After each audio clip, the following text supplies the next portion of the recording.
చర్చకు రెడీ అని చెప్పి కూడా విభజన సమస్యలపై రేవంత్ చంద్రబాబు భేటీ.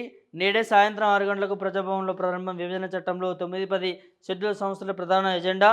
CID head quarters, lake view అతిథి పైన చర్చ. కొన్ని సమస్యలపైన కొలిక్కి వస్తాయనే అభిప్రాయాలు. విద్యుత్ బకాయిలపై పేచివిడుతున్న అస్వభావం అని చెప్పి. తెలంగాణ నుంచి పాల్గొననున్న బట్టి, పొంగులేటి శ్రీధర్బాబు. ఏపీ నుంచి మంత్రులు సత్యప్రసాద్, జనార్దన్ రెడ్డి, దుర్గేష్. మంత్రుల భేటీపై ఉమ్మడి ఖమ్మం జిల్లా ప్రజల ఆశలు. జిల్లాలో పరిష్కారానికి ఎదురు చూస్తున్న అనేక సమస్యలు అని చెప్పి కూడా భేటీకి సంబంధించిన అంశాలే ఇక్కడ మనం చూస్తాను. తెలంగాణ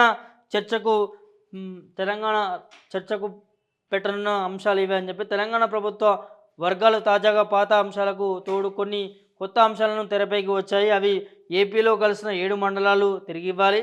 ఏపీలోని 1000 కిలోమీటర్ల మేర తీర ప్రాంతాల్లో తెలంగాణకు భాగం కావాలి. తెలుగు ప్రజల ఆరాధ్య దైవం తిరుమల వెంకటేశ్వర స్వామికి చెందిన టీడీపీలో తెలంగాణకు కూడా భాగం.